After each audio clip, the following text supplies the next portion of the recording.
Hey everyone, this is your favorite radio host, Corinne Lafont, your favorite girl, of course, on Between the Lines, broadcasting to you from Trinidad and Tobago. It's a beautiful day, really sunny. Let me just take a quick peek.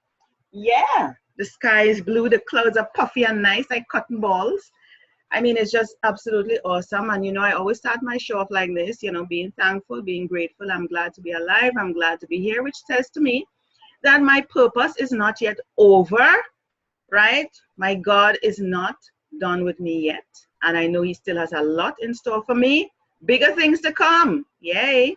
So I am so happy to be here. And I am also happy to have Stacy Banks Houston. I mean, she has such a wealthy name. So I'm going to assume that she's attracting wealth into my life here today. Banks. Yeah, and I was in Houston, I think about 2 years ago? Time flies so fast. Yeah, Texas. Was it 20? Can't even remember. 2016, 2017, I don't even remember. But I'm glad to have Stacy here with me. And this is Stacy with an EY, S-E-A-C-E-Y. I spelled her name wrong before, so I recognize that this morning. But she's still beautiful and natural. And so I'm going to give you a quick bio. She's an award-winning entrepreneur, author, speaker, and business coach. Stacy Banks Houston has helped hundreds of entrepreneurs start and grow successful businesses. Her mission is to help women push their passion beyond mere hobby. That's me she's talking to.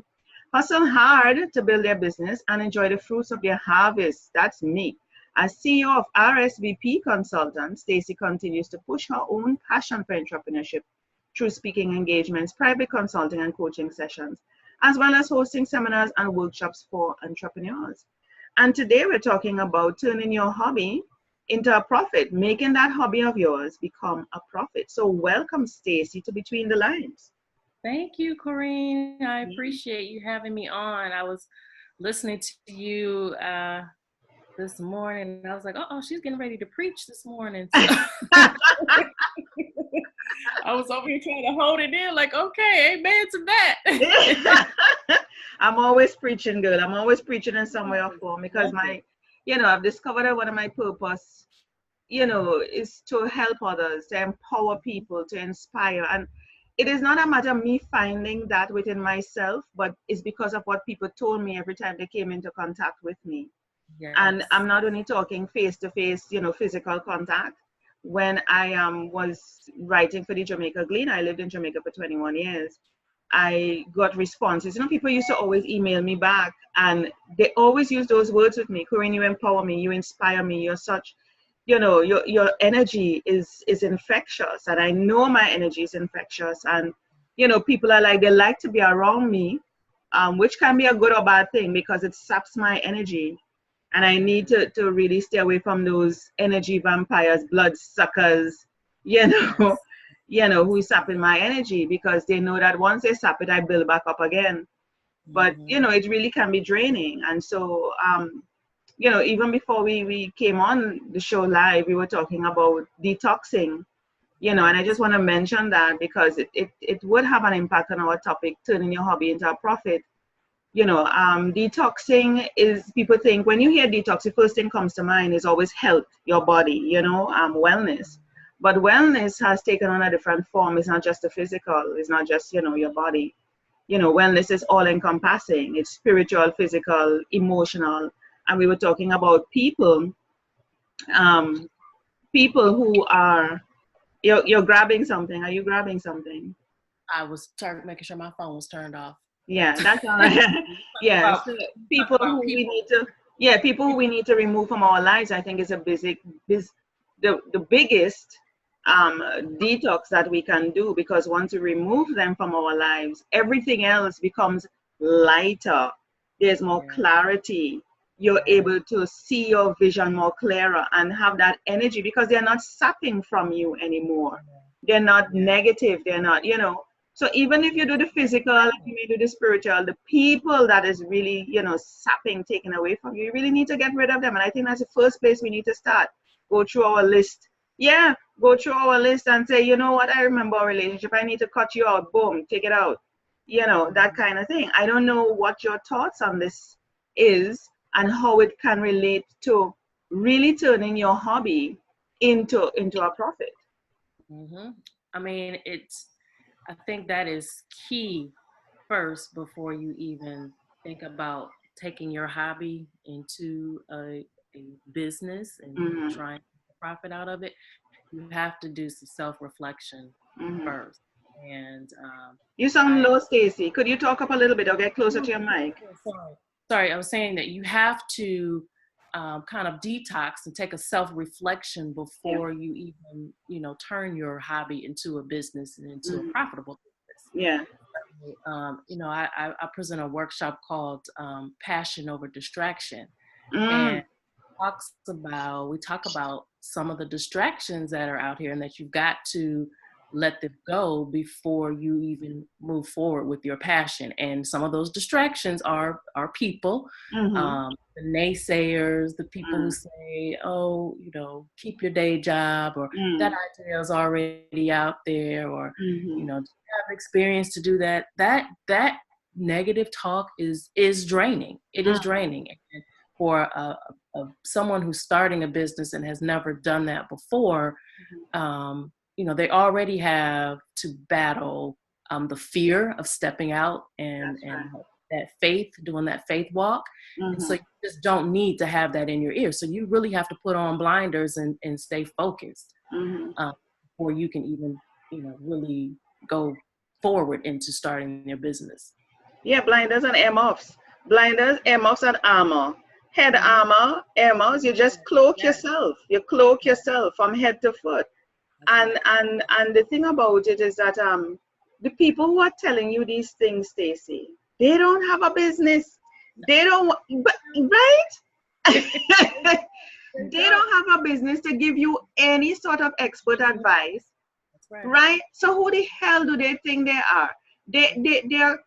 They're paralyzed by their fears themselves, and so they don't want you to move on and be better than them. Misery loves company. That's And I'm right. like, really, we need to really take a step back as a people who want to do things and just do it. And I think they put the fear into us that you're going to fail. This is not going to work based on all the things that you were saying. And as if they're doing you a favor, Right. by telling you these things. I'm trying to save you from the hurt, from the failure. Don't. But Mm-hmm. really, who cares? It's my pain, it's my hurt, it's my failure. You're not responsible for that. If I Right. fail, it's not a problem for me. As a matter of fact, on the route to failure, you learn so much. So to That's me, right. it's not a failure. Yeah.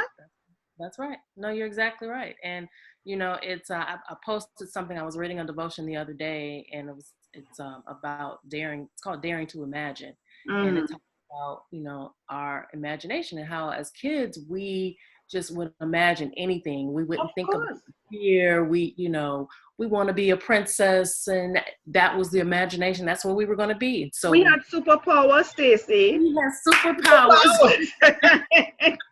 I love it. Yeah. Yes. Yeah. So, and then I don't know what happens when we get to adults, then that Yeah. imagination just kind of Because disappears. people take it out of us. People take it out of our parents. Them especially, they are the culprits. Our parents, because it starts with them. They're the only reference that we have. They Right. start telling us, stop that, don't do this, stop daydreaming. And then the teachers, when we go to class, it's the Yeah. same thing. They stop. So can you imagine? I've been reading and listening a lot about this, and everybody's saying, look here, everything you heard before is bullshit. Mm-hmm. Everything you have heard before is bullshit. Right? Right. Right. Right? Can you imagine, in your 30s, 40s, 50s, to hear that piece of shit? That Mm-hmm. everything you have learned in your 40 something years, 30 something years is bullshit, and they're telling you to forget it, Stacy. That's How right. in heaven's name? You're right. Right? You have to undo all that shit. Yes. Yes. You have And to that goes full circle back to detox. yeah. You need to go and sit down, take several seats, sit down, and really, do some self-reflection and detox, and be okay with wherever you're at. Be okay with it. Yeah. We could. That's a whole nother topic, That's a Corinne. whole nother topic. But coming back to the hobby, because it is linked to your hobby. Your Yes. hobby. Let's talk about that. Your hobby, if somebody hear the words hobby, it's like, that thing you do that you like to do. So let's say gardening or growing, or Cooking. cycling, or Mm-hmm. yeah, something just casual. Yeah, it's nothing that you don't have to make money with it. I Right. mean, you enjoy it. You like you let's say you like making cakes or cookies or Mm-hmm. hosting events or planning, it's just a side thing until somebody tells you, do you know that you're so good at this thing that you can make money? And you realize that after a while, somebody start asking you to help them plan an event. And from there is another event and another event. And you're like, hold up. I could charge for this. I can, Mm-hmm. or somebody plant the seed, you can make money doing this. And you're like, really? I didn't think of that. I mean, I just enjoy doing it. I like making my little preserves. I like doing jam and giving it away. And you're giving away your hobby, and you don't realize that you can make money. So, but this hobby can turn into a profitable business. I want you to go into that, discovering first to begin what your hobby is without waiting for somebody to tell you that you can make money. And Right. then at what point, or should you start taking it seriously from the get-go to make it into a sustainable business? Right. Right. So I present another training called Hobby Hustle Harvest. Hobby what? Hobby Hustle Harvest. Hobby hustle. You can bite your tongue with that. Hobby hustle. Hustle Harvest. Uh-huh. And then it's Hobby Hustle Harvest. What are you producing? Mhm. And so I start off talking about what is a hobby, everything that you just, defined it as. It's something that you like, Mhm. whether it's gardening or baking cakes or cycling or whatever. You Mhm. love to do it. That's your passion. And I actually go back into I think it was like in the 1800s where the word hobby came from. And it actually came from the toy, the hobby horse. And Okay. so I don't know if you remember, I have visuals of this wooden horse that Yes. children would rock. Before it was on a rocker, it was just a stick with a horse head on it, and Right. kids Yeah. would run around with it. And so that was the children's pastime at that time Mhm. back there. And so that's how the word hobby was derived out of that, basically the hobby horse. So that hobby is again something that you really like to do. So Mhm. what happens is exactly what you said. You start baking cakes, or you start planning events, or whatever, and people start saying, "Oh, I really like this. Can you do this for me? Oh, I really like this. Can you do this for me?" And then Mhm. you get this aha moment, like, "Yeah, I can make some money out of this." Right? Well, here's the challenge or the issue, Mhm. Corinne, that we move so quickly from this hobby, and because people are telling us, oh, you can make money off of it now, and I really need you to do this, and it quickly turns into this hustle. Mhm. And so what I mean by that is we really haven't looked at how it can be a viable business and if it's really a feasible business. All we've heard is people saying that you can really make money doing this, and can you do this for me, can you do this for me? And so we get so excited about it because it's something that we love to do, and we can make money about it. This is great. And so we jump forward without any planning, and so we move into what I call the hustle stage. And so one of the definitions of hustle is being deceived, is deceiving yourself. So we're actually deceiving ourselves Mhm. thinking that we can make money out of this and really have not planned. And so what I mean by that is, let's take the example of baking cakes, right? And so you say, oh, you know what, your German chocolate cake is great. Can you make, some cakes for a group meeting that I have or for the church? And then I said, oh, sure, I'll make the cakes, right? And so you ask me, how much are you going to charge me? And so I tell you $15. Mhm. Well, it cost me $17 to make the cake, right? And so in our eyes, we really have not made anything. We have deceived ourselves into Right. thinking that we've made some money, and we really haven't sat down, looked at how much it costs, all the ingredients cost. Mhm. And here's the big thing is a lot of people miss is how much their time costs. Time. Yeah. Don't put a dollar amount on our time. And so now it just becomes a hustle. And so while we're moving fast and we're getting these orders, and so from the group that we make cakes for, we got 3 more referrals, and we're making, and so we're basically spinning our wheels, hustling, and really not making, we think that we're making some money, but we haven't really sat down and planned it out. And so what we really want to get to is to the harvest, where we take the time, we sow the seed, we're farming the land, so to speak, we're getting resources, that type of thing. And so we can really make it a full harvest where we can really reap some things, right? So that takes time, and people don't want to do that. They don't want to do the planning. They just want to go strictly from the hobby all the way over to the profit and just forget about what happens in between. Wow. I mean, I can relate to that. The hobby, hustle, and harvest. And some of us are still caught in between there to some extent. Because, yeah, I mean, the money is what dangles in front of us, that shiny object. And that's what we're going for. And we forget that we should really put systems and, documentations and things in place in order to make it to be sustainable. Right. There are people who do what we call a side hustle in addition to their 9-to-5. And that can be, most of the time, is a hobby that can turn into a business. But some people still don't realize that it is lucrative enough. Have you worked with anyone, or know of anyone who are still in that phase where they don't realize the viability of it, and they're still scared? That fear is still there to launch out into taking the risk of just throwing themselves out there and see what happens. Do you know of anyone, and what would you recommend for those persons who is in that phase? Yeah, I know a lot of clients. I'm working with a few clients like that. Now I have a client that started making balloons arrangements. I'm not hearing you, Stacy. You need to. Yeah, I have a client who started making balloon arrangements. Okay. And absolutely gorgeous. And same thing happened. I mean, she's working her 9-to-5, and she made one arrangement, and someone else asked her, "Oh, can you make this for a baby shower? Oh, can you make this for graduation?" And while she is making a little bit of money, just not really understanding the back office, the business part of it, right? So she doesn't have contracts laid out for clients. She's buying all this inventory that she really doesn't need to have right now. So again, just kind of doing things out of order. And that's my big stickler with clients is you got to do the planning, and you have to do things in order. We just can't go and, just go get us some business cards today, and you have to register with the state.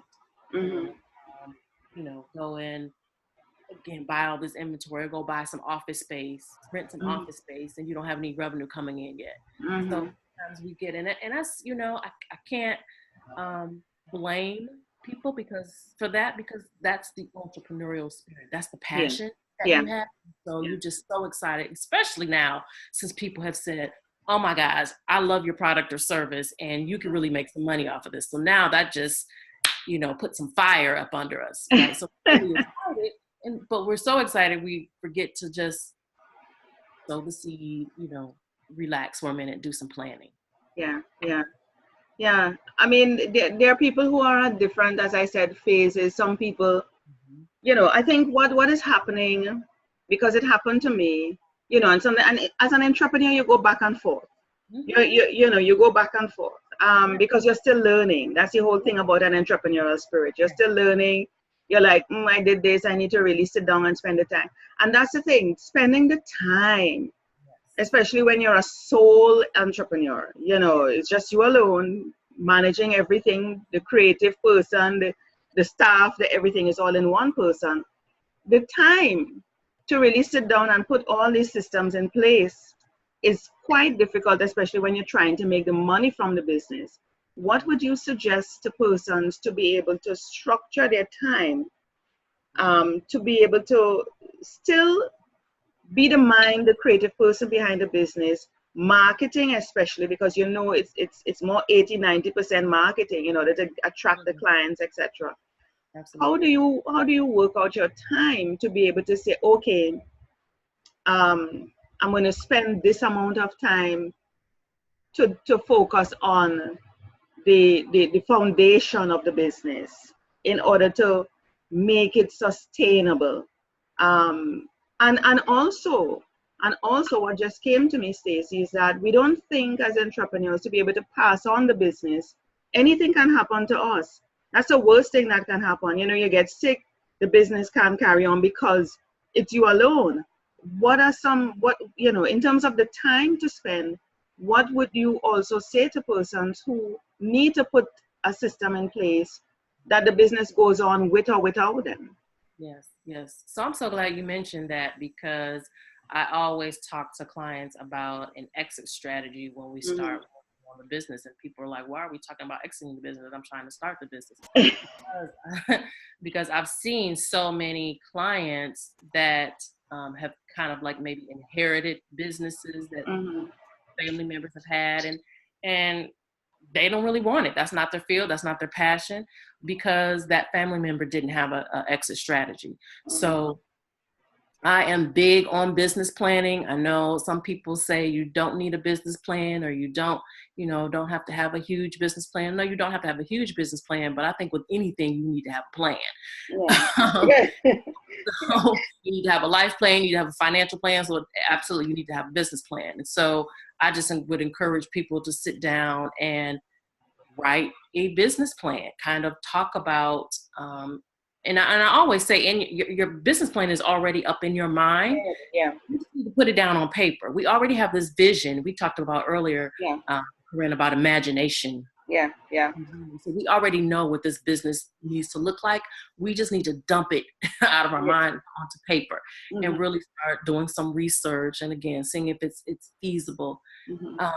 And in that business plan will be your exit strategy. And rather it's, I have some clients that say, well, I'm building this business because I want to leave it for my kids, or, I'm building this business and basically I want to return on my investment and I want to sell it. But whatever it is, we need to think about that, ahead of time. So things are set in place, because again, I've worked with so many clients and they're like, my dad left me this business and I don't even want it, and you feel bad because he, parents or whomever have worked all their lives to build this business, but this isn't something, that you want to do. Yeah. I like that point, because it happens when parents run a family business and they expect their children, it's family of course, to carry it on, but it's not the dream of their children. And they may really have to sit down and consider, my son doesn't want to do this, my daughter doesn't want to do this, who am I going to pass it on? You can't force it on your children, because they may take it and run it down to the ground, or they resent you, or any such thing. So you have to consider somebody on the outside. How do we, taking a hobby, start considering who we passing on our passion to? Really? And how do we work that out? And it may be just at the end, when it's time, whenever you're moving on to retirement, or you're done with the business, maybe that's just it. It's you're retired, you close the business, and it's okay. You've made what you wanted to make as far as revenue out of the business. Yeah. But you need to know, you need to have some idea of what the exit strategy is going to be. Yeah. The exit strategy can be whether passing it on to a relative or a close friend, or you just close it off, or you sell the business, which is also an option. Right. Yeah, you can sell the business and make some money from that as well after establishing it, right. And just let it go. I like how you said it. It's okay. I think one of the concerns that we as human beings have is that we worry too much. We stress over things too much. We want things to be so perfect. We need to understand it's okay. Okay. It's okay. Yeah. It's okay if I fail. It's okay if I did not make money in this business. I've grown as an individual. I've met Stacey because of that. I've learned how to maneuver this or that. I did research. I was able to learn how to do a business plan. Of all the years I never did a business plan, I could say that I did a business plan, or I wrote a book, or I spoke at certain events. I now that I'm talking it out, Stacey, it's so amazing that we don't look at things. We always say the bigger picture, but we don't look at things. We look at things in such a way that it's all about the money. Yes. People define you by the money, but there are so many other things that you learn along the way that makes you so much better. You're in the business for 10, 20 years. And when you look back 10, 20 years before, you were not where you are now. The person that you are, the friends that you made, the places that you have gone, you know, that's growth. Yeah, yeah, yeah. And we need to embrace that too. You know, society defines us by money. Yes. And is the business, you know, your business is successful if it makes money. Mm-hmm. That's what society tells us. But look at all of the lives that you may have touched along the way. Of Um, course. you know, I look at so many of the businesses that I have worked with who are just growing beyond leaps and bounds and are just doing fabulous things for people, and Mm-hmm. their heart is really in the business. And that's, you know, that's what's most fulfilling to me. That I feel is my passion, to help people Mm-hmm. push their passion. Yeah. You know, we talk about a business plan. And as we were talking about that, you know, there are parts of a business plan that ask you what are your KPIs, key performance indicators, you know, how do you measure your success? How do you know that you've really achieved? And you may say, okay, I want to be in this business, you know, probably till retirement, or you want to take early retirement. This business will help you to retire early. And let's say you do that at 50, 55, you know, and you want to be able to, just like what we're saying, everything is not a matter of money. If the business probably break even for all of its life, that's fine with you because at least you're covering your costs. There may be some losses in between here, but you're able to bounce back. But what really matters to you about that business? Like you're saying, you impacted X amount of lives. You know, you were able to grow. People don't put those things in their business plan. Yeah. They don't put No. those soft things in their business plan. They're like, I must make X amount, you know, I'm at a 5-figure or a 4-figure. In 3 years, I must be at a 5-figure or whatever. And at the end, I must be at a 7-figure, you know. That is what they're ultimately. Yeah. What happens when you make that, you know, that bold goal, um, to have a 7-figure income at the end of the year and you didn't make it? And so instead of us kind of looking at, well, these are the steps that and the successes that I did have along the way, we then get frustrated or depressed that we didn't make that 7-figure income, not looking at all of the other things that we did do along the way. Mm-hmm. I had a business coach that told me one day, I was helping a client who wanted to open up like a little corner store in his neighborhood. And so I was working with him on his business plan. And so I was telling my business coach at the time about this client. And I said, I just don't understand. I'm trying to make him think big and, you know, open, you know, multiple stores and, you know, go into different cities and different neighborhoods. And he was like, Stacy, maybe all he wants to do is open that corner store to make sure he makes enough money to take care of his family. And that's it. And that's success. Mm-hmm. And I was like, oh, wow. You know, but that was humbling. Yeah. Because maybe that's it. And that's success. And I'm, you know, trying to make him, you know, trillionaire. Yeah. Yeah. Yeah.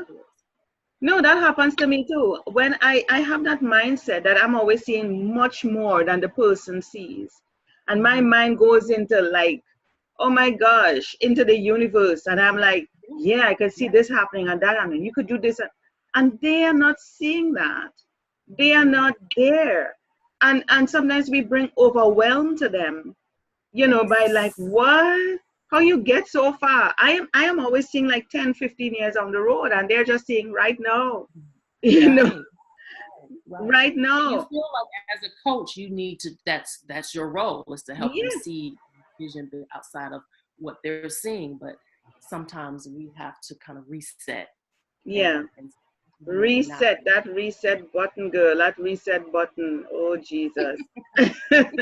Yeah, we need to reset. And, you know, I mean, I'm an entrepreneur as you are as well. And there are times I want to mention this because I think it's significant and it comes back to it being okay.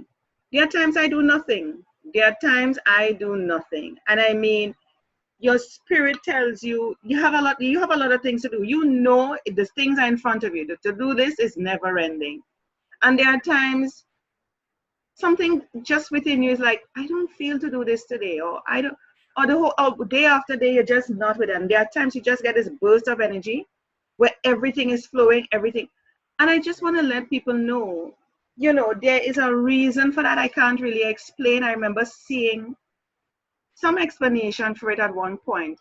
I'll give an example. I remember, like, I'm an author, and I read books as well. And there are books that I would start to read and sometimes never finish. And it would be frustrating to me that I would start and stop certain things. And I remember mentioning it. I went out somewhere and I was sitting next to a young woman younger than me. And she said to me, maybe all you need to do is just read that particular chapter.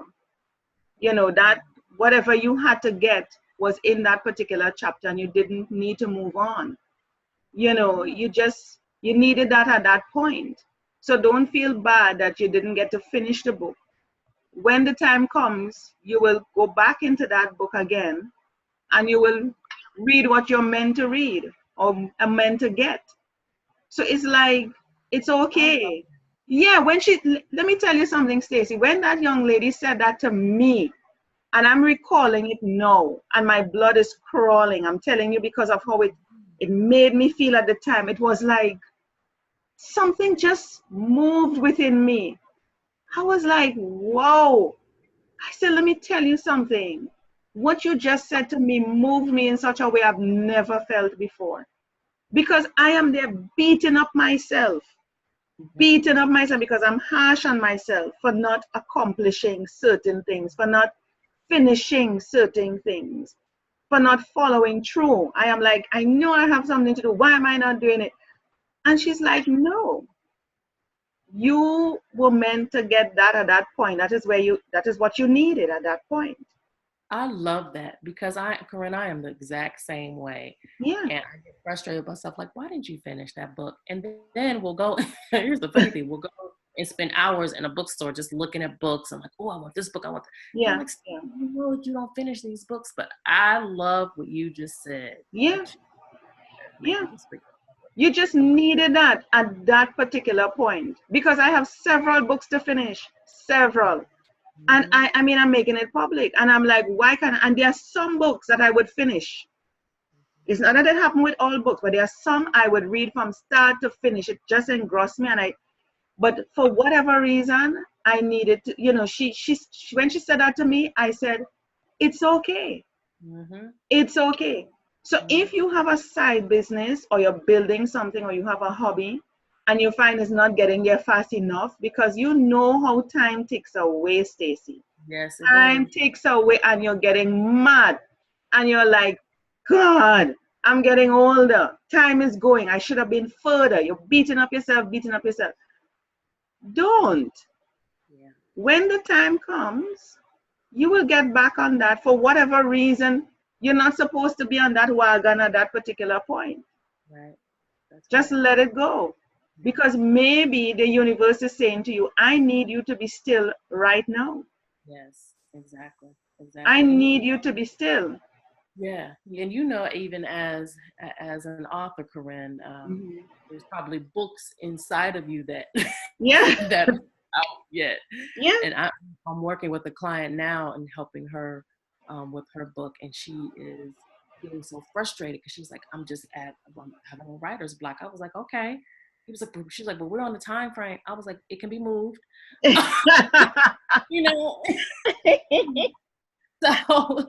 I was like, it's okay. You're putting more pressure on yourself than needs to be. Like, yeah. It's okay. Yeah, it's okay. And I think that needs to be the mantra for everybody. It's okay.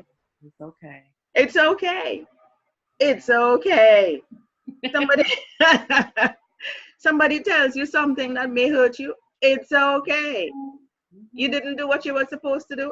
It's okay. Yeah. Your hobby didn't turn into a profit. It's okay. Yeah. Right? You had this idea in your mind for 5-6 years. It's okay. It's okay. It's Time. okay. Because maybe you have that thing carrying in your mind for so many years, but you haven't met the people in your life yet. That's To, right. yeah, to help you to really get that. But do you know it have some people, and I'm sure we have experienced that, and I know you have experienced it, Stacey, where sometimes, we call it procrastination. We procrastinate, we sit down on it, and then something happens to jolt us, whether it is somebody come into our life and, as you say, put a fire under our behind. It may be years later that something happens to spark, ignite, reignite that thought or idea that we had years ago. And you're like, wait a minute, I remember having this idea. But at that time, years ago, it just was like, okay, yeah, it's nice. But 5 years down the road, you meet somebody that comes to you or comes into your life that reignite that spark, and suddenly that fire is there again. Right. And you actually follow through on it that time. Right. Right. Because you needed to meet that person, or something needed to happen, or an opportunity needed to happen for you to really get back into it. Right. Or It's you all had about to, timing. yeah, or you had to do some self-reflection or get some. Yeah, there's some work you needed to do on yourself. Right. Exactly. Exactly.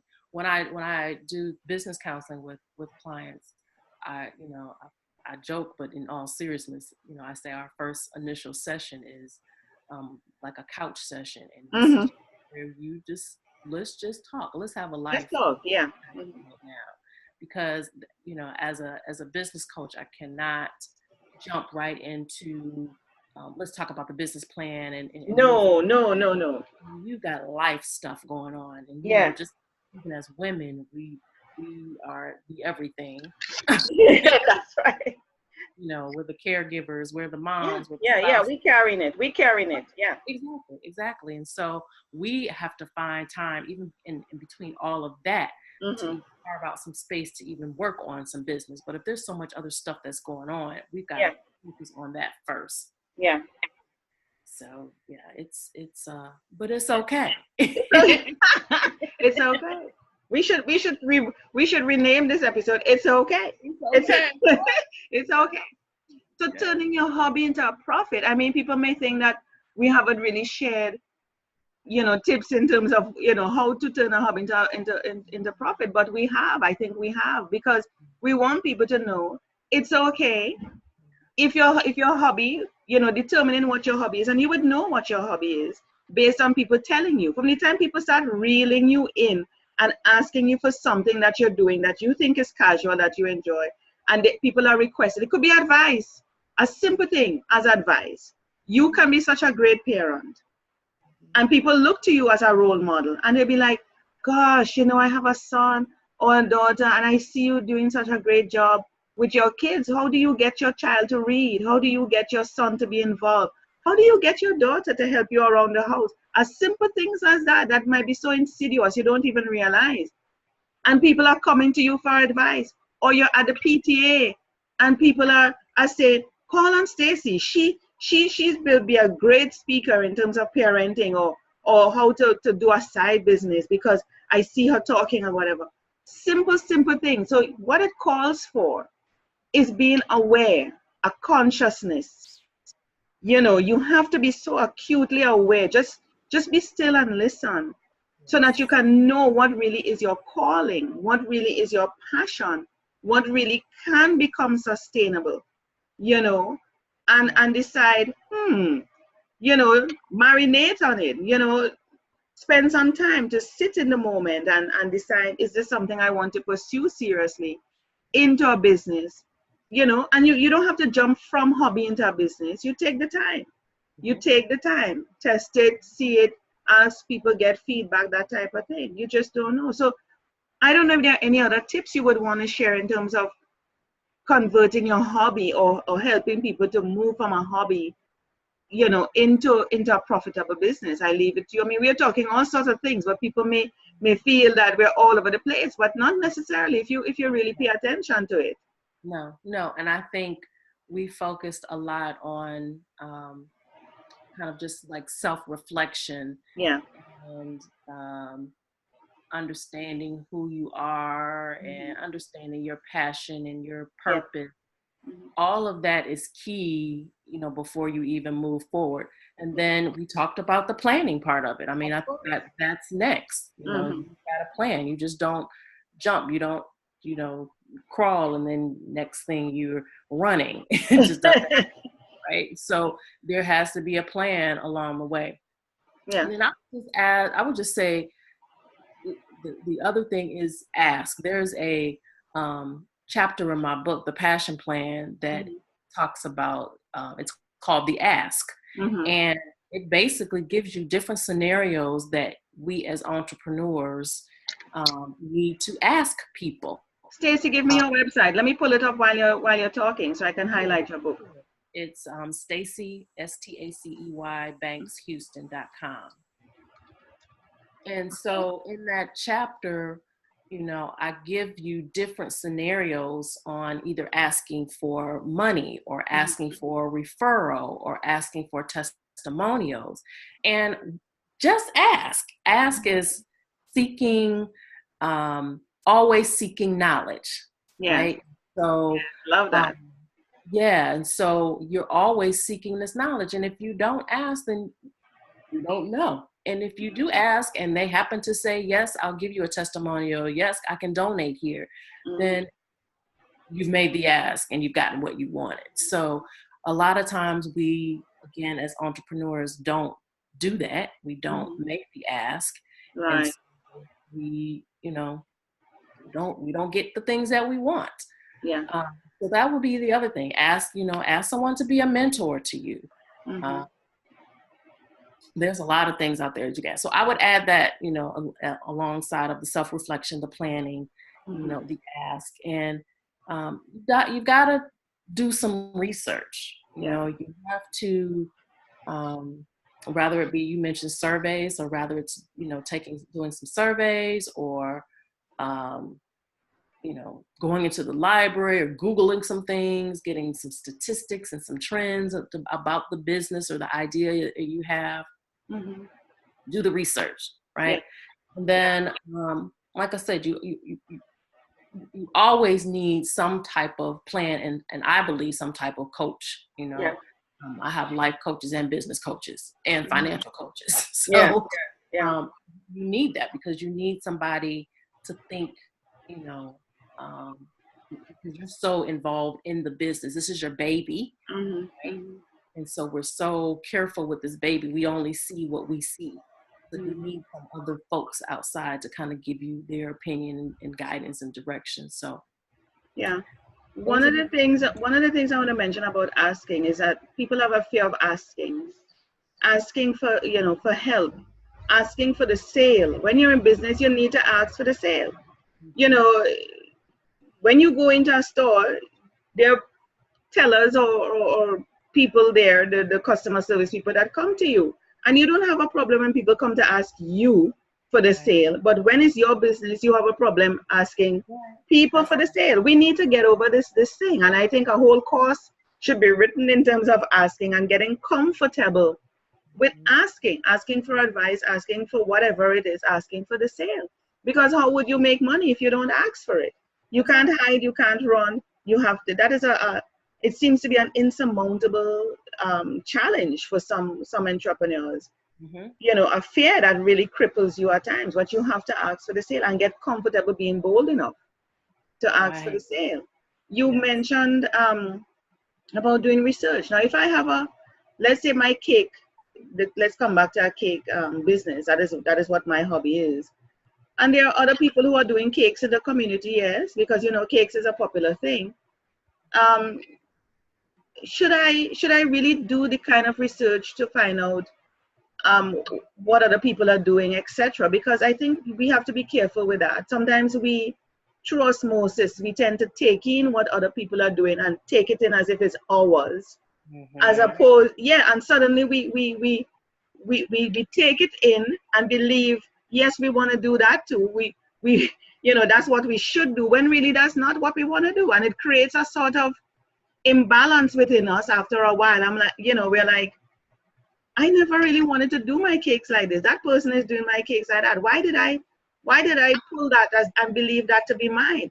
So Right. in all the research, I don't know if I should really be doing that kind of in-depth research, as opposed to saying, hey, this is me. These are my cakes. This is how I want to do my cakes. Cakes are normally round. I am going to make triangle cakes. Right. I, Right. I, That's I, right. I'm going to do a cake that is not made with flour. I am going to do cakes with no egg. Whatever it may be. I don't know. This is because this is what you suddenly forget or give in to what other people think it should be. And we lose ourselves. And you see, it comes back, Stacy, to knowing who you are. When you know who you are, and people may feel listening to this episode is not helping them, or they're not getting the tips on the hobby into profit. But if you don't know who you are and stand in your firm ground, you are going to be pulled, pushed, influenced into what everybody else is. And suddenly you're like, what? Where did I lose myself here? This is my hobby. This is mine. This is me. This must reflect me. I see a nod in your head because I know this is something that has either happened to you or somebody you know. Tell us about it. Well, you know that I love that you brought this up because we are so, you know, we'll go and look at someone's website or we'll go and look at someone's social media page and they've got so many followers and, you know, we're trying to do like this. If I could, I wish I could give you actually have the visual, but just imagine you've got a clear glass with water in it and it's clear, right? And so then next to it, you've got a glass of water that has red dye in it, and then you've got another glass of water that has green dye in it, and you've got another glass of water that has a purple dye in it, right? And so you start pouring the red in to your clear glass, right? And so that turns red, and then you start pouring the yellow dye glass with the dye in it, and now it turns orange, and then you start pouring. And so when you put this mixture in, I don't know what color you end up having, but it's not the color that you started with, which was you. Clear, very clear.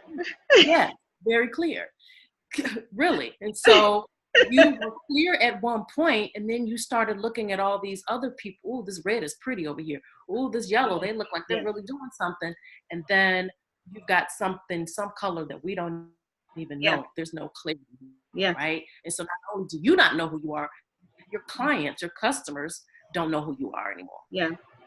So just stay firm, like you said, on what you're doing and who you are. There's listen, nothing new is under the sun, right? And so there's tons of business coaches out here.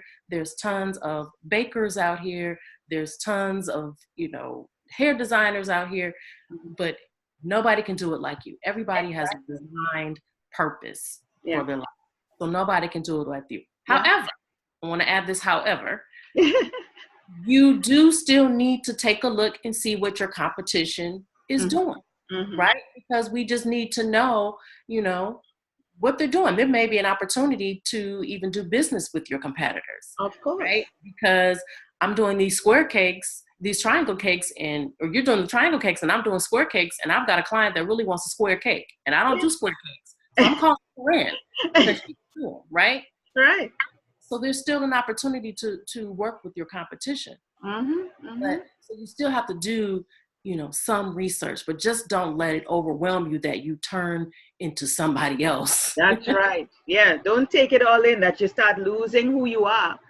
And I like the example that you start off very clear. We know we are very clear on who we are. And suddenly, just, you know, subtly, the red comes in, the yellow comes in, and you're like, you don't even realize that you're changing. Yes. You don't even realize the thing hits you like wham, bam in the end, and you're like, whoa, what has happened here? What has happened here? And you suddenly have to scramble and take back who you are, and that takes time. Yeah. And then along the way, you may even lose customers because what I knew Corinne for was her triangle cakes. Now she's trying to do octagons and Right. I just want the regular triangle cake she used to make. Just keep the damn thing simple. Right. And so you lose customers. You may lose customers along the way because now again, you don't know who you are and they don't know who you are anymore either. And this may be happening to a lot of businesses because they're trying to figure out, why am I losing customers? Yes. What is happening here? And they're trying to do all sorts of data mining, research, look at the figures, do promotion, do whatever, as opposed to just stepping back and say, we lost ourselves. We lost ourselves. We forgot who we are. Mm-hmm. Reset. There's the reset button. Reset button. Reset. It's okay. Reset. Reset. It's okay, because reset takes you right back to where you were originally. Reset. It's okay. We reset our computers. We reset our phones. Why we can't reset ourselves? Yeah. Yeah. Press the damn reset button. It's okay. Yeah. Oh my God, Stacey, it's been a pleasure. It's been a pleasure. Thank you so much. I see from on your website you have some free gifts, so I know people would have seen that or will see that. I want people to grab as many free gifts from Stacey as possible. Grab it, right? And just understand that it's okay. Yeah. Press that reset button. It's okay. Yeah, it's okay. That's why we have new days. Yeah. New mercies every day. Every day, and you never run out of mercy. No, ma'am. You never run out of mercy. What a forgiving God. Oh my goodness. Thank you so much, Stacey. It's been a pleasure talking with you. It's been a delight. You're wonderful. Thank you. Thank you so much, and so are you. I really appreciate the tips, the conversation, even though it may be all over the place, but everything comes together for a reason. Yeah? Everything comes together for a reason. And it's okay. It's okay. You have a wonderful week, Stacey. You too. Thank you so much, Corinne.